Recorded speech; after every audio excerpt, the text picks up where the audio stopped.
안녕하세요. 오늘도 사연살롱을 찾아주셔서 감사합니다. 20년 전 사고로 모든 기억을 잃은 40대 아줌마예요. 남들은 옛 기억들을 추억 삼아 이야기꽃을 피우기도 하지만 전 20살 이전의 기억이 없기 때문에 어린 시절 추억이 전혀 없네요.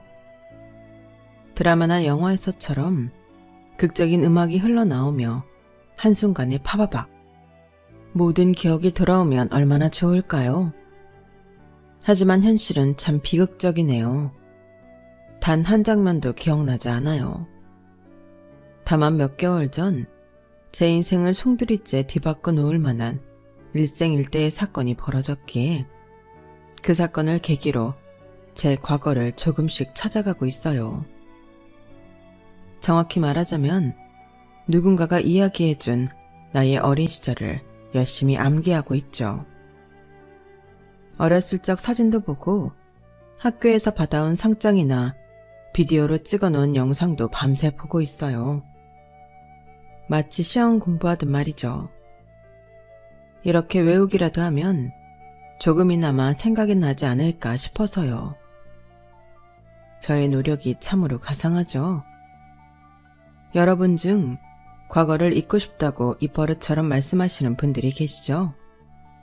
하지만 과거를 기억하고 추억할 수 있다는 건 크나큰 축복이에요. 전 과거에 대한 기억이 없기에 지금까지 앞만 보고 자랐어요. 시댁과 남편은 개차반이었지만 천만다행히도 아들 셋은 정말 착하고 똑똑했기에 그 아이들을 희망삼아 여기까지 올 수 있었죠. 태어나서 20살까지의 기억이 전무한 제가 그동안 얼마나 서럽게 살아왔는지 궁금하시죠? 제가 가장 좋아하는 채널인 사연살롱 여러분께 담담하게 제 인생을 털어놔 볼게요. 여러분께서 공감해 주시면 제가 살아갈 힘이 좀 날 것 같아요. 지금부터 시작할게요. 막상 이야기를 펼치려니 어디서부터 시작점을 잡아야 할지 모르겠네요. 저의 첫 기억은 20살 때 병원이었어요. 피투성이가 된 응급실 침대 시트와 뭔가 불안한 눈빛으로 날 쳐다보던 한 남자와 그의 엄마. 제가 깨어나자 몇 번이고 되물었어요. 뭔가 확인이라도 하려는 듯 말이죠. 이제 정신이 좀 들어요. 나 기억나요? 내가 누군지 알겠냐고요. 그들이 누군지 여기가 어딘지 너무 혼란스러웠고 특히나 머리가 깨질 정도로 아팠기 때문에 말할 기운도 없었어요. 아무것도 모르겠어요. 여기가 어디예요? 짧은 대화 후 입원실에서 계속 치료를 받으며 조금 진정이 되더군요. 그 남자와 남자의 엄마는 저와 눈만 마주치면 계속 기억나냐고 물어왔고 전 사실대로 아무 기억이 없다고 했죠. 주치의 말로는 제가 머리를 크게 다쳐서 지금까지의 기억과 약간의 인지 능력까지 모두 잃었다고 하더군요. 그런데 그 남자와 할매는 그 소리를 듣고 자기네들끼리 오히려 다행이라고 하더군요. 뭐가 다행이라는 거예요? 다 듣고 있었냐? 아니다. 그냥 우리끼리 한 말이야. 현재 기억나는 게 하나도 없다고 하니 나랑 내 아들이 다 알려줄게. 기억나는 게 없으면 외우기라도 해야지. 이게 다 네 팔자인 것을 어쩌겠니? 그래 색시야. 내가 우리 색시한테 하나부터 10까지 빠짐없이 다 알려줄게. 나는 당신 남편이야. 이쪽은 우리 엄마. 그러니까 당신 시어머니고 우린 가족끼리 식당에서 밥 한번 먹는 걸로 결혼식을 대신하고 신혼여행으로 서울 구경 다녀오다가 차 사고를 당한 거야. 우리 고향인 섬마을로 다시 돌아오다가 말이야. 우린 원래 바닷가에서 살던 사람들이야. 당신은 오래전 조실부무한 고아로 홀로 자랐고 당신이 하도 날 쫓아다녀서 내가 색시로 받아줬지 뭐. 모든 게 혼란 그 자체였지만 나의 시모와 남편이라는 사람이 말한 대로 그대로 외울 수밖에 없었어요. 난 원래부터 집도 절도 없고 고아라고 하니 내게 가족은 그 둘뿐이었거든요. 당시엔 오히려 그들에게 고맙다는 생각이 들더군요. 고마워요. 이렇게 날 살려줘서. 의사 말로는 하마터면 죽을 수도 있었다고 하는데 그래도 목숨은 건졌네요. 옆에 있던 시모가 한마디 하더군요. 그래. 우리가 바로 네 생명의 은인이다. 앞으로 우리한테 충성을 다 바쳐야 할 거야. 알았냐? 드라마에서 보면 머리를 크게 다쳐 기억 상실에 걸린 주인공은 딱 기억만 잃잖아요. 하지만 현실은 그렇지 않더군요. 머리를 다쳐 인지 능력과 언어 능력까지 저하된 저는 마치 초등학생처럼 다시 한글 공부와 말 연습을 해야 했어요. 몇 개월 만에 태어난 저는 남편과 시모와 함께 사는 신혼집인 시댁에 가서 현실 생활에 돌입했어요. 하나하나 다 배워가면서 말이죠. 기억을 빼고 전반적으로 거의 정상 수준으로 돌아오자 그들은 본색을 드러내기 시작했어요. 나한테 섹시하며 잘해주던 자상한 남편은 아주 거칠게 행동하며 날 무시하기 시작했죠. 시모라는 사람은 더했어요. 본인은 집안일하면 죽는 사람처럼 손 하나 까딱 안 하고 절 다 시키더군요. 그땐 세 식구뿐이었으니 뭐 그러려니 했어요. 가르쳐준 대로 집안 구석구석을 열심히 쓸고 닦았죠. 제가 몸이 완전히 제 컨디션으로 돌아오자 이젠 돈 벌어오라며 등을 떠밀더군요. 섬마을에서 해녀로 오래 일했다던 시모는 이젠 제게 해녀 일을 하라고 시켰어요. 난 이제 늙고 병들어서 몸 움직이기도 힘들구나. 네가 나가서 돈 벌어와라. 네 남편이 고기 잡아서 푼돈 벌어오는 걸로는 우리 세 식구 입에 풀칠하기도 힘들지 않냐?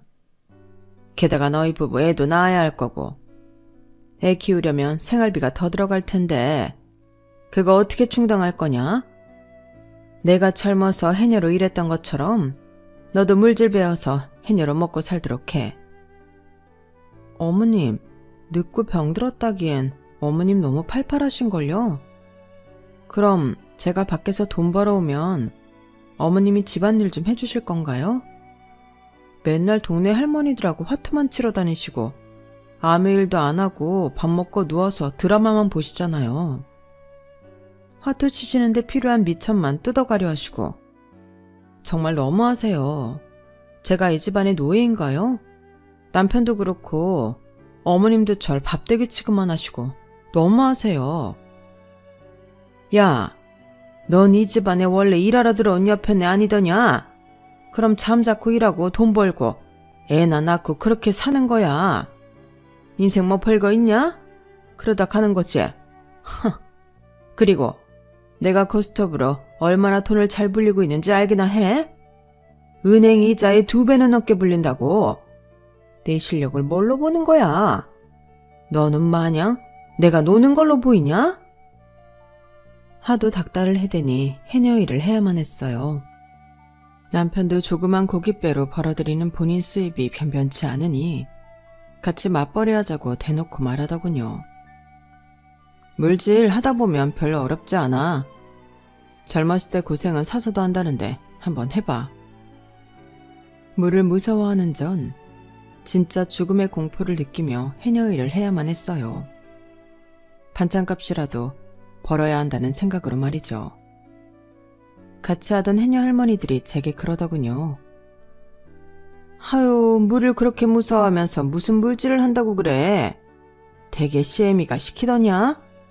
그 옆에 내는 자기도 물질하기 싫다고 몇 년을 서울로 도망가 놓고 며느리는 물질을 시키고 찌랄이래. 네? 우리 어머님 여기서 쭉 사시던 분 아니에요? 아니요. 물질도 몇 번 안 해봤어. 자기 남편 쓰러지니까 간병하기 싫다고 아들만 데리고 서울 가서 파출부 노릇하며 쭉 살다가 남편 죽으니까 쓱 내려왔구만. 아들 섹시 하나 데리고 말이야. 참으로 지독한 여편네야. 병든 자기 남편을 버리다니. 참네. 시모는 왜 나한테 그 사실을 속였는지는 모르겠지만 어쨌든 해녀일도 몇 번 안 해본 시모는 제게 해녀일을 계속 강요했어요.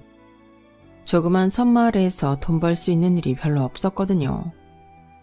이쪽 저쪽에서 치이느라 전 생리가 멈추고 뱃속에 아기가 자라고 있는지도 모르고 지나치고 있었어요.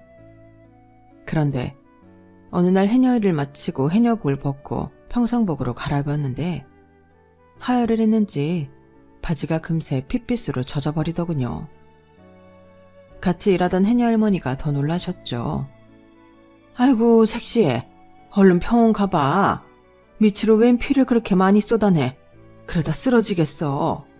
가만히 있어봐. 내가 119에 전화해줄게. 그렇게 응급실에 가서 검사해본 결과 임신이 됐다가 유산된 거였어요. 꼭 아기를 잃었다는 사실보다 그렇게까지 내몰리게 된 내 자신의 처지가 서러워 눈물이 하염없이 흐르더군요. 소식을 들은 남편과 시모도 응급실로 찾아왔어요. 유산됐다고 남편이 걱정하니 그 꼴이 보기 싫었는지 시모는 비아냥댔죠. 아이고, 야 아들아, 너 내가 쓰러져도 그렇게 호들갑 떨 거냐? 유산 한두 번 하는 게 뭐 그리 큰일이라고. 야, 며느라, 너 물질도 싫고 집안일도 안 하려고 일부러 꾀병 부리는 거 아니냐? 철문애가 얼른 툭툭 털고 일어나라.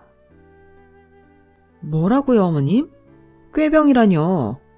밑으로 피를 양동이째 쏟아내서 지금도 어질어질한데 지금 거짓말로 입원한 것처럼 보여요? 난 더 이상 물질 못해요. 해녀 일 안 한다고요. 그렇게 선포를 하고는 좀 더 쉬운 일을 찾아봤어요. 어렵사리 식당 설거지 일을 구할 수 있었고 그 사이 임신도 다시 되고 만삭이 될 때까지 일을 했죠. 아기를 낳고 한 달 정도는 그 사이 임신도 다시 되고 만삭이 될 때까지 일을 했죠. 아기를 낳고 한 달 정도는 집에서 아이만 봤죠. 하지만 시모와 남편이 주는 눈치가 대단했어요. 남편도 합세해서 나가서 돈 벌어 오라더군요. 애 낳고 한 달 쉬었으면 된 거 아냐? 엄니한테 애기 맡기고 다시 식당 일하는 건 어때? 직장 다니는 사람들도 최소 3달은 쉬더라. 난 애 낳고 우리 아기 100일까진 젖 먹이고 싶어. 난산으로 나와서 밑이 다 찢어져 아직도 너덜너덜한데 한 달 만에 당장 돈 벌어 오라는 거야? 그럼 어떡해. 이제 애까지 태어난 마당에. 그리고 우리 엄마 씀씀이 알잖아. 나 혼자 물고기 잡아서 번 돈으로는 쌀값 대기도 힘들다고. 그때쯤 시모가 동네 할매들과 하던 고스톱 판돈이 점점 커지는 것 같더군요. 다들 화투에 눈이 벌게져서 마치 좀비들이 모여있는 것 같았죠. 영락없는 도박판이었어요. 남편은 워낙 의심이 많은 사람이어서 현금을 은행에 안 맡기고 집에다 쌓아놓는 버릇이 있었어요. 은행 그까짓 거 망해버리면 내 돈 다 날리는 거잖아. 시골 은행이 뭐 제대로 돌아가나 가겠냐고. 통장에 숫자로만 딱 찍힌 그걸 어떻게 믿어? 난 우리 집 창고가 제일 믿을만하더라. 하지만 식량 빼가는 쥐새끼 마냥 돈 빼가는 도둑놈은 따로 있었어요. 바로 시모였죠. 자기 아들이 힘들게 번 돈을 야금야금 빼다가 고스톱을 치는 것 같더군요. 남편은 돈이 점점 줄어드는 것을 발견하고는 자기 엄마보다 절 먼저 의심하더군요. 당신이 창고 돈 빼갔어? 아, 생활비가 필요하면 나한테 말하지. 왜 남의 돈을 몰래 훔쳐가? 식당에서 알바도 하면서 돈이 그리도 모자라? 대체 살림을 어떻게 하고 앉아있는 거야? 도둑년 같으니라고. 뭐? 도둑년? 지금 내가 당신 돈 몰래 빼갔다고 의심하는 거야? 내가 아니라 어머님이겠지. 우리 애기 봐준다고 나보고 나가서 돈 벌어오라고 하더니 맨날 대충 재워놓고 동네 할매들이랑 고스톱이나 치러 다니고 돈이 있어야 도박판에 껴주니 맨날 아들내미 또 몰래 훔쳐가는 거 아니야. 그거 모르고 있었어? 뭐? 우리 엄마가? 우리 엄마 그럴 사람 아니야. 섬 사람이라 입이 좀 거칠어서 그렇지 청년 결백한 양반이라고. 그리고 오래전부터 갱년기 우울증이 와서 취미로 화투 몇 번 치는 걸 가지고 시어머니를 감히 도박꾼이라고 매도해? 너 진짜 안 되겠구나. 남편은 급기야 내 뺨을 때리기까지 하더군요. 저도 눈이 돌아버렸죠. 하지만 자기 엄마만 감싸고 돌며 절 도둑년 취급하는 게 더 억울했어요. 물증을 잡아야겠다고 생각했죠. 어찌저찌 어렵게 홍캠이라는 걸 중고로 사서 창고 근처에 몰래 설치해놨어요. 성능이 꽤 좋아서 부엌까지 다 보이더군요. 설치한 지 며칠이 되지 않아 시모가 남편 돈에 손을 대는 게 찍혔고 또 다른 영상들도 찍혔어요. 제가 식당 알바를 마치고 고된 몸을 이끌고 집에 돌아오면 시모가 보리차 한 잔을 줬어요. 그게 시모의 유일한 집안일이었죠. 그런데 CCTV를 확인하니 거기에 가래침을 뱉거나 코를 흥 하고 풀어서 제게 건네주는 게 아니겠어요? 전 그것도 모르고 벌컥벌컥 들이켜왔는데 진짜 구역질이 날 만큼 역겹더군요. 남편과 시모가 다 같이 있는 자리에서 CCTV를 틀었어요. 남편 돈을 훔쳐가는 거나 애기가 울어도 제대로 보지 않고 낮잠만 쳐자는 시모. 제 물컵에 침 뱉는 시모의 모습이 적나라하게 다 찍혔죠. 남편도 화가 났는지 자기 엄마한테 버럭 화를 내더군요. 처음 보는 모습이었죠. 엄마, 화투도 정도껏 치셔야지. 아들내미가 힘들게 번 돈 다 가져가시면 어떡합니까? 애도 있는데 애기 우유값은 남겨놓으셔야죠. 그런데 시모의 반응이 더 가관이었어요. 적반하장도 유분수지 진짜 낯짝이 두껍더군요. 야, 며느리 너 이제 몰래카메라까지 들이대면서 날 감시하냐? 전생에 무슨 왼수를 졌나? 인연을 며느리로 들이는 게 아니었는데 내가 미쳤지. 내가 미쳤어. 네가 나랑 우리 아들 사이를 기어코 갈라놓는구나. 대체 뭘 갈라놓는다는 건지 이해를 할 수가 없었죠. 그렇게 사건이 일단락되는 듯 했으나 그 다음 우리 애기에게 끔찍한 일이 벌어지고 맙니다. 여전히 저도 돈을 벌어야 했길래 불안했지만 이젠 아기 잘 봐준다는 시모의 말만 믿고 계속 식당 설거지 일을 나갔어요. 그 사이 둘째 아기가 생겼기에 만삭을 하고도 일을 해야 했죠. 그런데 병원으로부터 긴급하게 연락이 오더군요. 박정구가 어머니 되시죠? 지금 빨리 병원으로 와주세요. 아기가 좀 크게 화상을 입었는데 지나가던 동네 할머니가 발견하고 119 타고 왔는데 가족이 필요합니다. 네? 우리 아들이요? 어디를 어떻게 화상을 입었는데요? 애기 친할머니가 봐주고 있었는데 동네 할머니가 같이 있다고요? 암튼 알았어요. 빨리 갈게요. 전 만삭인 몸으로 냅다 뛰어서 택시를 잡아타고 병원으로 향했어요. 엉엉 울면서 말이죠. 병원에 가보니 애기 잘 돌봐준다던 시모는 어디 가고 동네 할머니만 계시더군요. 아이고 새댁 얼른 와. 정국이가 혼자 있다가 식어가는 곰 젖을 엎어서 다리 엉덩이까지 다 튀었어.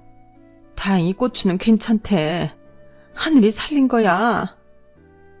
우리 애기, 내 피 같은 우리 아기 괜찮니? 엄마가 미안하다. 엄마가 죄인이야. 그놈의 돈이 뭐라고 널 내팽개치고 나가서는. 곧이어 소식을 들은 남편도 쫓아왔어요. 어느 정도 진정이 되자 남편에게 입원한 첫째 아이 간병을 맡기고는 저는 시모를 잡으러 갔어요. 아니나 다를까 화투판에 쳐 앉아있더군요. 시모의 신난 목소리가 저 멀리서까지 들리더군요. 자, 어서 다들 돈 내놔 돈. 이번 판은 내가 대박났다. 대박이여. 으흐, 신난다. 내 아들을 사지로 몰아놓고는 신나게 화투나 치고 있다니. 시모의 뒷모습을 보자니 사리가 느껴졌죠. 피가 거꾸로 솟는 것 같았지만 일단 차분히 뒤로 빠져서 112에 신고했어요. 도박판이 벌어지고 있다고 말이죠. 잠시 후 경찰들이 몰려왔고 일단 시모까지 싹 다 잡아가더군요. 전 뒤에 몰래 숨어서 집으로 와버렸어요. 제가 신고한 건 비밀로 해달라고 했죠. 유치장에 갇힌 시모는 남편에게 연락했고 가까스로 나올 수 있었다고 해요. 잡힌 건 처음이었으니 도박 초범으로 말이죠. 남편은 아기가 화상을 입은 것에 대해 시모를 다그치더군요. 엄마, 아니 어떻게 애를 냅두고 화투를 치러 다닐 수 있어요? 지금 아기가 병원에 입원할 정도로 화상을 입었잖아요. 자넨 화투 때문에 내 돈을 빼가지 않나. 이젠 엄마 못 믿겠어요. 아기 엄마가 둘째 가져서 만삭이고 하니 그냥 내 몸 굴려서 돈 벌어올 테니 다 집에 있어요. 남편은 하는 일이 고기잡이였으니 훨씬 연봉이 세다는 원양어선 일을 알아보더군요. 이젠 원양어선 타면 애기들까지 생활하는데 문제 없을 테니 당신이 집에서 애 키워. 우리 엄마한테 맡기면 애기들한테 또 무슨 일 생길지 모르니까 말이야. 이렇게 전 둘째를 낳으며 전업주부가 되었어요. 여전히 시모는 집안일에 손 하나 까딱 안 하고 밖으로만 돌았지만 그래도 식당일 안 하고 집안일 하며 아이들을 돌볼 수 있다는 게 제겐 마치 휴식처럼 느껴지더군요.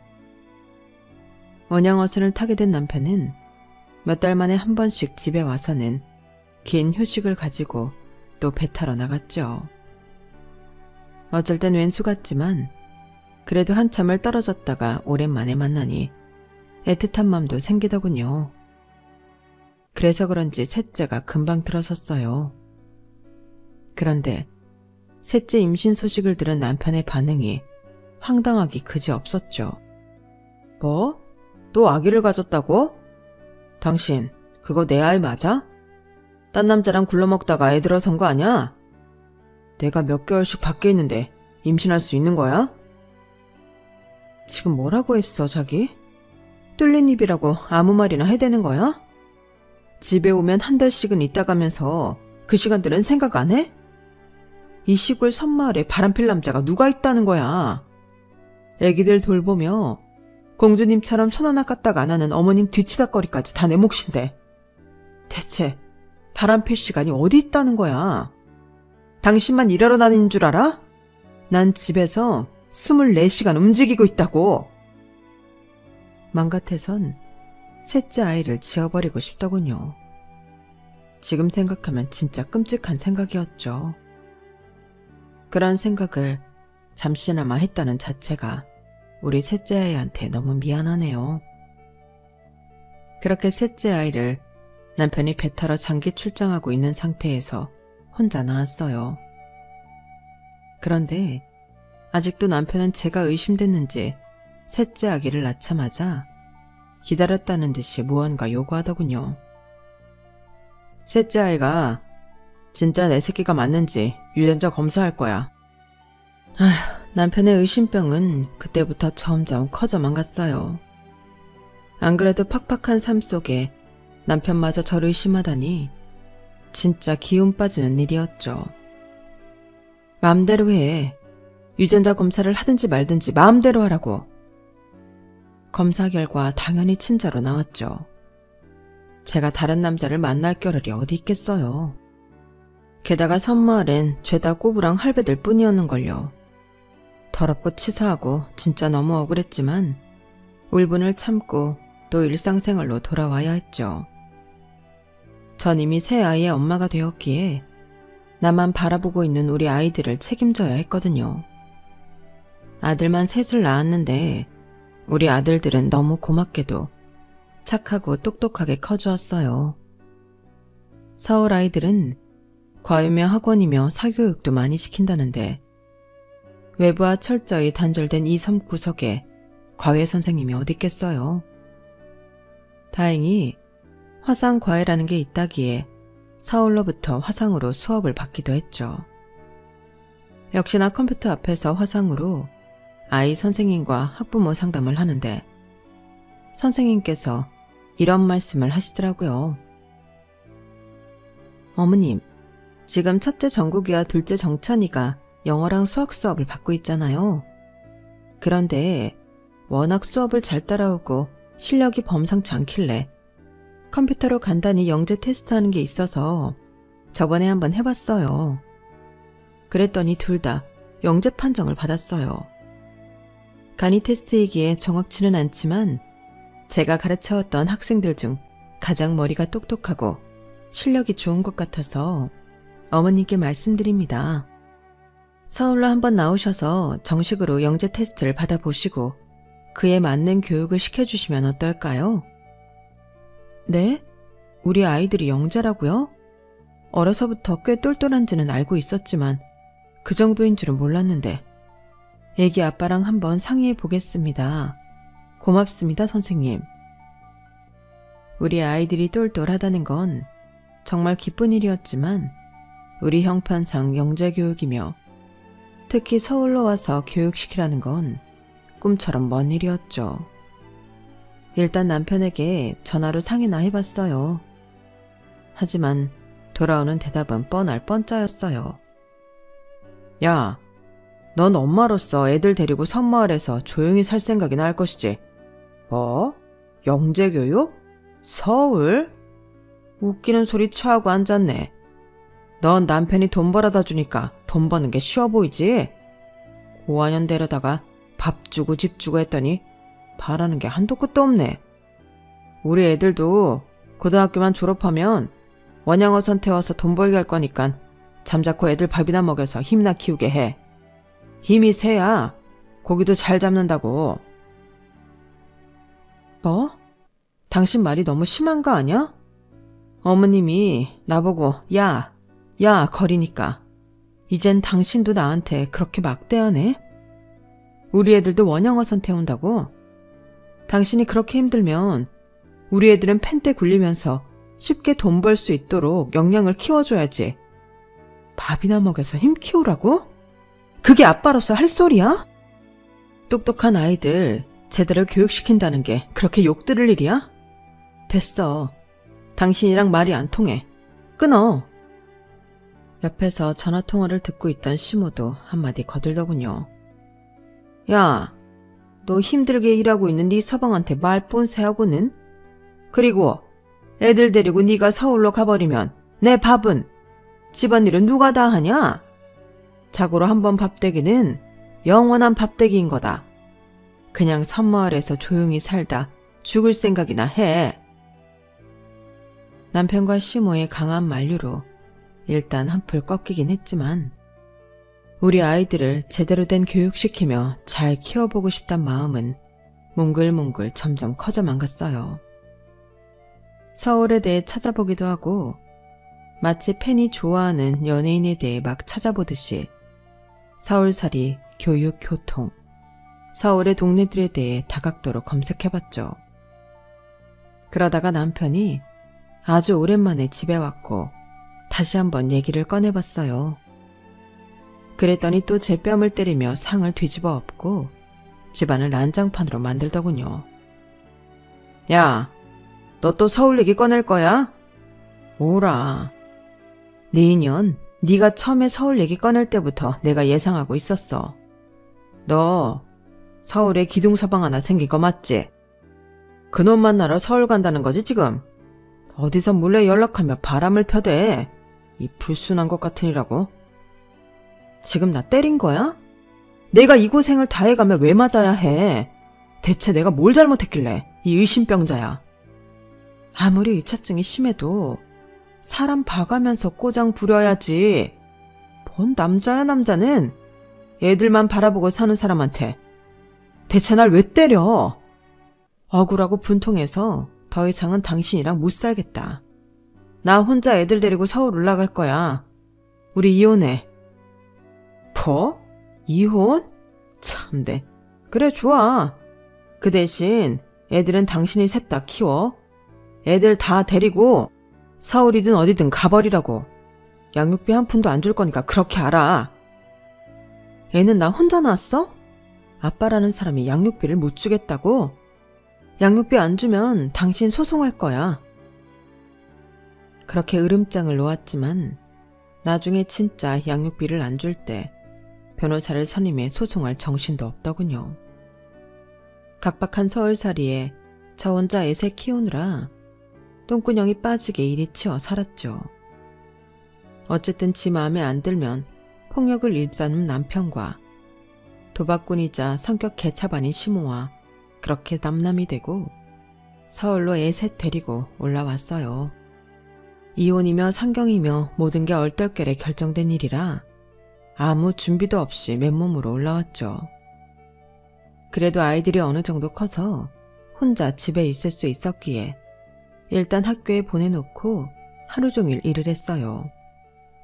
명절날 포함해서 365일 단 하루도 안 쉬고 일했어요.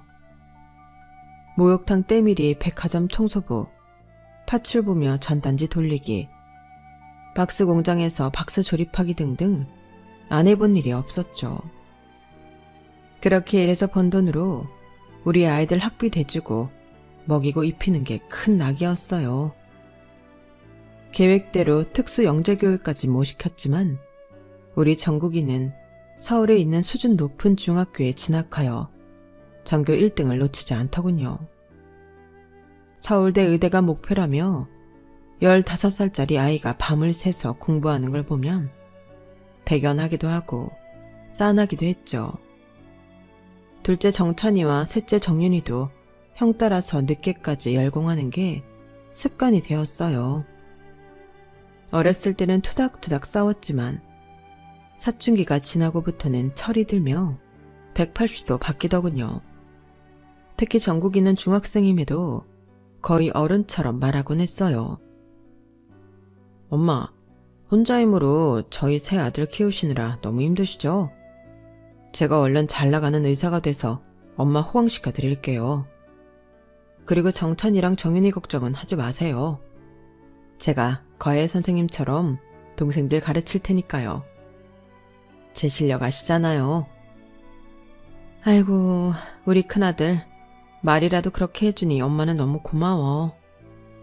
아무 가족도 없는 엄마가 너희들 없었으면 어떻게 살았을까 싶어. 너희들은 내 생명이나 다름없어. 엄마가 죽을 때까지 지켜줄 거야. 진심으로 목숨을 다 내주어도 아깝지 않을 내 새끼들이었어요. 세상에 내 핏줄은 우리 아이들이 유일했으니까요. 그런데 그 생명과도 같던 우리 아이들에게 불행한 일이 닥치고 맙니다. 자주 코피를 흘리고 약했던 우리 셋째 아들 정윤이를 데리고 처음으로 큰 병원에 가서 검진해봤더니 세상에 이럴 수가, 혈액암 진단이 나온 거예요. 우리가 백혈병이라고 일컫는 병이었죠. 의사로부터 진단을 듣는데 사지가 발발 떨리더군요. 선생님, 그게 무슨 말씀이세요? 백혈병이면 우리 막내가 죽을 수도 있단 말이에요? 안 돼요.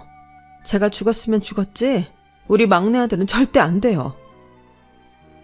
어머님, 다행히 초기에 발견해서 정윤이가 치료만 잘 따라와주면 완치될 수도 있을 것 같습니다.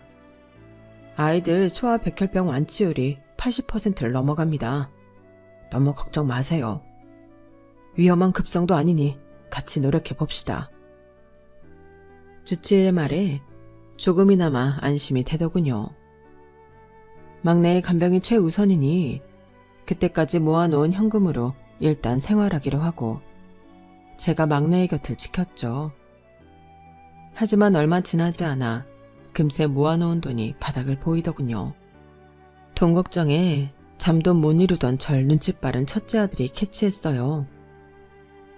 엄마, 저랑 정찬이가 돌아가면서 막내 간병할 테니까 엄마가 일해야 되면 하세요. 제가 성인이었으면 몸이 부서져라 이래서 돈 벌어올 텐데 그러지 못하니 너무 답답하네요. 당장 돈이 급하긴 했기에 쪽잠을 하루에 3시간 정도 자가며 진짜 쓰러지기 일보 직전까지 일했어요. 어떻게든 우리 막내 아들을 살려야 했기에 소처럼 개처럼 일해서 돈을 모았죠. 밥 먹을 시간과 돈이 너무 아까워 삼각김밥으로 대충 때우고 손님이 먹다 버린 음식 주워 먹으며 거지처럼 살았어요. 에휴, 그때를 다시 떠올리니 너무 서러워서 눈물이 다 나네요.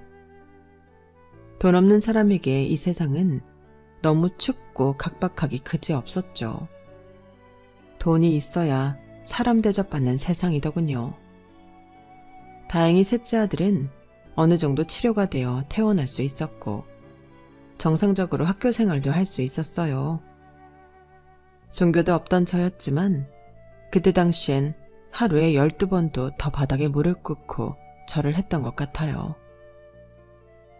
우리 아들 살려주셔서 감사합니다. 앞으로 우리 아들들 다시는 아프지 말게 해주세요. 제발요. 찢어지게 가난한 우리 집 가정 형편상 공부에 제대로 매진도 못했던 첫째 아들은 본인이 원하던 서울대 의대는 못 갔지만 지방에 있는 의대에 합격할 수 있었어요. 괜시리 제가 다 미안하더군요. 정국아, 엄마가 더 밀어주지 못해서 미안하다. 네가 평범한 가정에서만 태어났어도 서울대 의대는 물론 하버드 의대도 갈 수 있지 않았겠니? 엄마, 농담도 참 잘하시네요. 엄마는 최선을 다하신 거예요. 제가 시험에 잠깐 삐끗해서 몇 개 더 틀려서 지방 의대를 가게 된 거죠 뭐. 근데 엄마, 여기도 엄청 센 곳이에요. 기숙사 살면서 훌륭한 의사가 되기 위해 열심히 공부할 테니 기대해 주세요. 이렇게 성격 좋고 유쾌한 아들이라니. 내 아들이지만 존경스럽기까지 했어요. 둘째 아들은 순수 과학을 공부하고 싶다며 과학고에 진학했는데 원하던 서울대 자연계열에 합격하더군요. 백혈병을 이겨낸 셋째도 연약한 몸을 이끌고 형들 따라서 열심히 공부하곤 했죠. 우리 아들들만 보면 정말 밥을 안 먹어도 배불렀어요. 남편복, 시댁복, 부모복 없는 내가 자식복 하나만큼은 타고났나 보구나. 이 정도로도 감사드려야지. 이런 생각으로 하루하루 감사하며 열심히 살았죠. 저도 어느덧 40대에 접어들어 3-4개씩 일을 하는 건 무리였어요. 대학생이 된 아들들은 엄마한테 부담될까봐 본인 학비며 생활비까지 알바로 충당하더군요. 대견했죠. 덕분에 전 백화점 청소부 일 하나만 하면서 잠도 7-8시간씩 자고 여유를 부릴 수 있었어요. 전엔 잠을 7-8시간씩 자는 게 사치처럼 느껴졌는데 잠만 제대로 자도 살 것 같더라고요. 백화점에서 몇백 몇천만 원씩 하는 물건들을 두 손이 모자랄 정도로 사가는 사람들을 보면 완전히 딴 세상 사람들처럼 느껴졌죠. 그날도 내 발자국이 생기지 하게 않기 위해 뒤로 걸으며 백화점 바닥을 삐까뻔쩍하게 닦고 있는데 저도 모르게 고객과 충돌하고 말았어요. 잠깐 고개를 돌려보니 비서인지 경호원인지 까만 양복을 입은 수행원들 3-4명과 함께 쇼핑하는 노부부였어요. 아차, 엄청난 부자를 잘못 건드렸구나 싶었죠. 아니나 다를까 그 경호원 중 한 명이 제게 큰 소리로 다그치더군요. 아니 아줌마, 제대로 보고 닦아야지. 뒤에 회장님 내려가 계시는데 무작정 엉덩이로 들밀면 어쩌자는 거야 더럽게. 괜찮으십니까 회장님? 죄송합니다 고객님. 제가 잠시 딴 생각을 하다가 그만. 혹시 다치신 데는 없으시죠? 앞으로 주의하겠습니다. 다시 한번 사죄드립니다. 존 노부부와 눈을 마주치며 다시 한번 사과를 했죠. 혹시라도 백화점 관계자에게 클레임이라도 걸면 큰일이었으니까요. 그런데 제 얼굴을 본 회장님 내외라는 노부부의 얼굴이 사색이 되더군요. 그리고는 제 팔을 붙잡고 다짜고짜 물었어요. 너, 세화야, 내 딸 세화 맞지? 그동안 어디 있었던 거야? 왜 엄마 아빠를 찾지 않았던 거야? 네가 왜 여기서 청소를 하고 있어? 대체 20년간 어디서 어떻게 살고 있었던 거야? 세화요? 전 김방인데요. 제가 20년 전에 큰 사고로 기억을 잃고 남편과 시어머니랑 섬마을에 가서 아들 셋 낳고 살다가 이혼하고 서울로 올라온 건데, 제가 딸하고 얼굴이 비슷한가요? 저도 혼란스럽네요. 뭐? 20년 전의 사고로 기억을 잃었다고?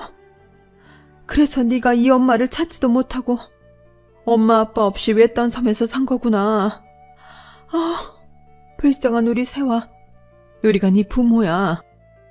우리 얼굴 기억 못하겠니? 넌 20살 때 얼굴 그대로구나. 근데 남편이랑 시어머니가 누구길래 너한테 부모 얘기를 안 해준 거야? 혹시 이 말자 박종문 맞니? 우리 시어머니랑 남편 이름을 어떻게 아세요? 맞아? 괘씸한 년놈들 같으니라고. 웬 여자가 아들 하나 데리고 워낙 불쌍해 보이길래 우리 집에 살게 해주면서 파출부일 시켰더니 은혜를 웬 수로 갚아? 그 작자들 당장 찾아야겠다. 그 년놈들 어딨니? 아니다. 일단 우리 집으로 가자꾸나 세화야. 너 아들이 셋이라고? 어디 살고 있니? 우리 손자들까지 데리고 원래 우리가 살던 집으로 가서 얘기하자꾸나 아가. 내 엄마라는 사람이 날 보고 아가라고 부르는데 느낌이 이상했어요. 날 이렇게까지 다정하고 따뜻하게 불러주는 사람이 존재하는구나. 굉장히 어색한 감정이었죠. 아직 고등학교에 재학 중인 막내 아들을 데리고 제가 원래 살았다던 곳에 갔어요. 대궐 같은 그 집에는 아직도 제 방이 남아있더군요. 제가 10대 시절 한창 재기 발랄할 때의 사진들이 한 벽면을 가득 찰 정도로 많이 걸려 있었어요. 지금의 얼굴과 별반 다르지 않았지만 너무 이상하더군요. 친부모님은 엉엉 우시면서 내 손을 계속 잡고 이야기하셨어요. 중소형 로펌의 수장으로 아직도 일하고 계시는 아빠와 교수로 명예퇴직하신 엄마 덕분에 우리 집은 꽤 부유하게 살 수 있었더군요. 엄마는 설명을 이어갔어요. 아, 글쎄, 아들 딸린 불쌍한 파출부를 데려다가 방앗간까지 내어주며 입주 도우미로 써줬는데 그 아들이 점점 크면서 널 좋아하는 티를 내는 게 아니겠니? 그냥 그러다가 끝나려니 했는데 20대가 되자 그 아들놈이 널 강제로 덮치려고 했고 그 현장을 목격하고는 아들과 엄마를 바로 내쫓아버렸지. 마음 같아선 콩밥을 먹이고 싶었으나 손이 발이 되도록 무릎 꿇고 사정하는 통에 그냥 내쫓는 걸로 끝났지. 그런데 그 후로 며칠 지나지 않아 20살인 네가 사라져버렸어. 실종신고도 하고 별짓을 다 했지만 찾을 수 없었지. 엄마 아빠는 외동딸이 네가 없어지고는 거의 몇 년간 사람답게 못 살았어. 죽음의 문턱까지 갔다 왔지 뭐니. 하지만 왠지 네가 살아있을 거라고 생각되더라. 우리 딸이 돌아왔을 때 정상적인 가정을 보여주고 싶어서 엄마 아빠 모두 다시금 열심히 살았지. 이렇게 우리 딸하고 생각지도 못한 예쁜 손주까지 만났구나. 엄마 아빠가 이렇게 열심히 살아온 건 다 네 덕분이야. 우리 부부는 다 늙어서 이제 돈 쓸 일도 없어. 이 재산들 다 네 거야. 넌 창창한 아들이 셋이나 있으니 앞으로 돈 들어갈 일이 많을 거야. 모든 걸 다 퍼줄게. 퍼즐이 조금씩 맞춰지기 시작했죠. 그 아들과 파출부였던 엄마가 바로 제 남편과 시모였던 거예요. 제가 기억을 잃어버리자 이미 결혼식을 올린 신혼부부인 것처럼 남편과 시모 행세를 했던 거죠. 전 그들에게 속아 지난 20년을 고난과 역경 속에 개고생하며 살아왔고요. 그 년놈들이 제게 친부모와 집 주소만 바로 알려줬어도 부모님 밑에서 안락하게 살 수 있었는데 너무 분통하고 억울했죠. 전 쓰러져서 한참을 오열했어요. 그리고는 복수를 다짐했죠. 바로 전 남편에게 전화를 걸었어요. 야, 이 새끼야. 왜 사고 났을 때 바로 우리 엄마 아빠에 대해서 말해주지 않았어? 너 때문에 내 인생 꼬인 거 어떻게 보상할 거야? 잃어버린 내 20년을 어떻게 되찾아줄 거냐고. 너랑 네 사기꾼 애미 두 년놈들을 내가 죽을 때까지 족칠 거야. 다 망하게 만들 거라고. 뭐야? 내가 너 억지로 차에 태워서 달리다가 사고 난 것까지 다 기억났어? 아이씨, 누가 말해준 거야? 이런 재수없게 딱 걸렸네. 혹시 돈 많은 엄마 아빠 찾은 거야? 니네 집 엄청나게 부자였는데. 그럼 나 돈 좀 빌려주면 안 될까? 내가 애 아빠잖아. 예정을 생각해서 조금만 재산 떼어주면 안 될까? 뭐 이 새끼야? 네 애미랑 콩밥을 같이 먹을 준비나 해. 네가 그러고도 애기들 아빠냐? 난 사람도 아니야, 이 새끼야. 그 와중에도 돈 달라는 말을 하다니 정말 빌어먹을 인간이었죠. 날 겁탈하려던 이 남자와 부부의 연을 맺었다는 게 소름 끼칠 정도로 혐오스러웠어요. 부모님들은 일단 병원에 입원을 해서 기억도 최대한 들어오게 만들어보고 건강도 챙기라고 하셨지만 전 복수가 먼저였어요. 다행히 로펌의 수장이었던 아빠 덕분에 소송은 일사천리로 진행되고 있네요. 젖먹던 힘까지 짜내어 증거들을 수집하고 있어요. 지난 20년간 그 악마 모자에게 시달린 증거들 말이죠. 시모와 남편에게서 살려달라고 비명이 섞인 전화, 문자 등을 여러 번 받았지만 다 차단해버렸어요. 더 이상 말도 섞기 싫었거든요. 아이들로 양육비 한 푼 안 주고 엄마인 절 고생시킨 아빠를 싫어하고 미워해요. 그 점만큼은 다행이라고 생각해요. 저는 현재 아이들과 친정에 살면서 친부모님의 재력을 마음껏 누리고 있어요. 특히 백혈병에 걸렸던 셋째 아들한테는 전문적으로 케어해줄 수 있는 간호사에 영양사까지 붙여주셨어요. 원하면 미국으로 유학 보내주시겠다고 하여 우리 아들들이 현재 영어 회화 공부에 전념을 다하고 있네요. 지네들끼린 영어로 대화하는데 거의 원어민 수준으로 발음도 참 좋네요. 그런 모습을 볼 때 엄마로서 가장 뿌듯한 것 같아요. 잃어버린 20년을 다 보상받을 순 없겠지만 앞으로 살아갈 3, 40년을 더욱 알차게 살아보려 합니다. 내 생명과도 같은 우리 세 아들들을 위해서라도 말이죠. 현재 삶이 팍팍한 분들이 계시다면 저처럼 큰 행운이 어느 날 갑자기 뚝 떨어졌으면 좋겠네요. 언젠간 해뜰 날이 꼭 있을 겁니다. 우리 모두 힘내자고요.